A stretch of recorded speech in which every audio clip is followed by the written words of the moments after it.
चाळीसगावात विल्केश पाटील मारहाण प्रकरण, पोलिसांकडून गुन्हा नोंदवण्यास नकार, परिसरात तीव्र संताप. चाळीसगाव प्रतिनिधी बिलाखेड ता. चाळीसगाव येथील रहिवासी विल्केश माधवराव पाटील यांना झालेल्या गंभीर मारहाण प्रकरणात चाळीसगाव शहर पोलीस प्रशासनाची भूमिका संशयास्पद ठरत आहे. या घटनेला अनेक दिवस उलटूनही पोलिसांनी अद्याप कोणताही गुन्हा दाखल केलेला नाही, ज्यामुळे पीडित कुटुंब आणि ग्रामस्थांमध्ये तीव्र संताप व्यक्त केला जात आहे. घटनेचा तपशील. मारहाण. बिलाखेड मेंढी फार्मचे व्यवस्थापक विजयकुमार बनसोडे आणि कर्मचारी संदीप गोविंद देवरे यांनी विल्केश पाटील यांना अमानवीय मारहाण केली. वेळ. ही घटना 17 मे 2026 रोजी सकाळी 6 ते सकाळचे 6:30 दरम्यान घडली. दुखापत.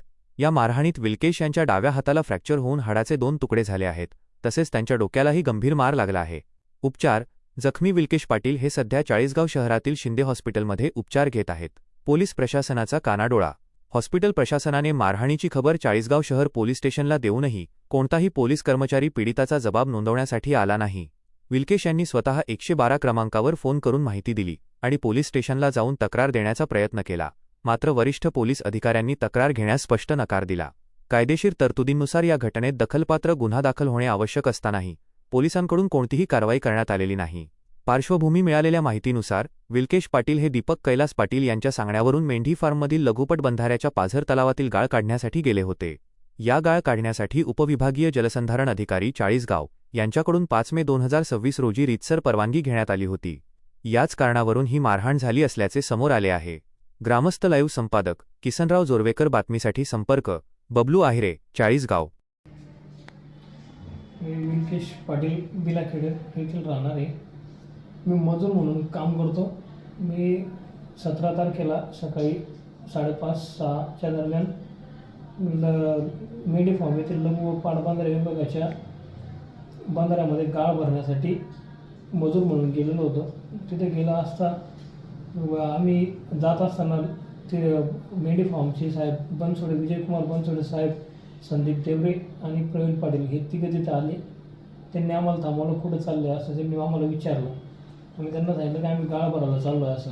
मग त्याने इथं तुम्हाला गाळ भरता येणार नाही. आम्ही त्यांना आमच्याजवळ असलेलं दीपक पाटील यांचं नावाचं असलेलं त्यांना परमिट दाखवलं.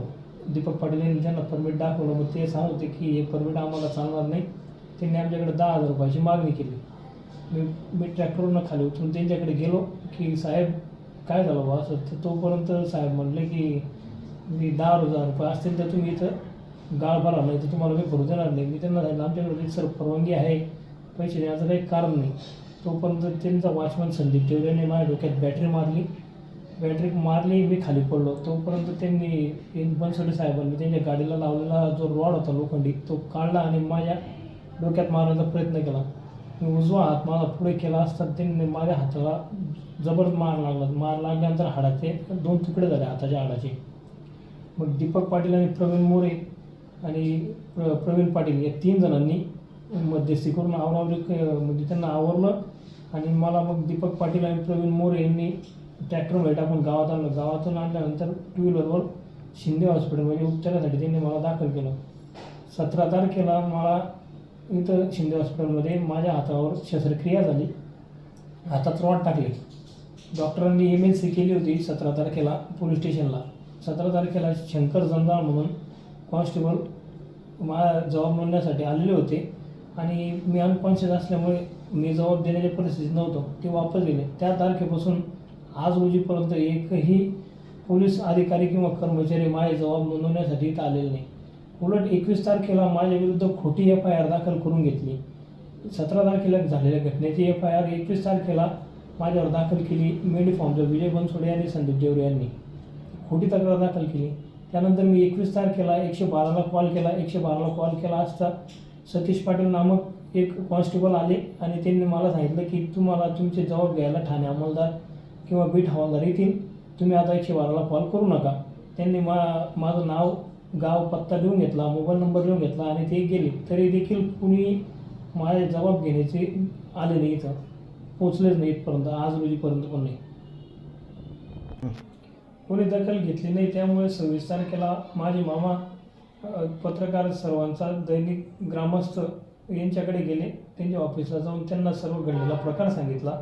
मग त्यांनी सांगितलं, मामांना आश्वासित केलं की मी तुमची बातमी चौथा आधारस्तंभ म्हणून मी तुमची बातमी लावतो असं त्यांनी सांगितल्यानंतर मग आज 27 रोजी त्यांनी त्यांच्या दैनिक पत्रामध्ये त्यांनी ती बातमी लावली.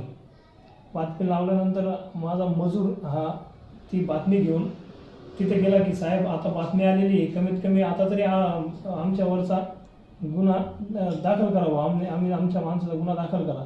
तर त्यांनी सांगितलं की तुम्ही पत्रकारांकडे गेले ना तर आता. बरं काय झालं ते तुम्ही पोलीस स्टेशनला गेल्यानंतर? तर साहेब म्हणत होते पत्रकाराकडे तुम्ही जायला नाही पाहिलं होतं बा, तुम्ही त्यांचं आणि आमचं जमत नाही बा, असे ते साहेब बोलले. त्यांच्याकडे आम्हाला मग तुमचा गुन्हा दाखल केला का त्यांनी? गुन्हा दाखल नाही करत आहे म्हणून तर ते आम्ही गेलतो आजबी साहेबाकडे, पण ते नाही म्हणता गुन्हा दाखल करायचं.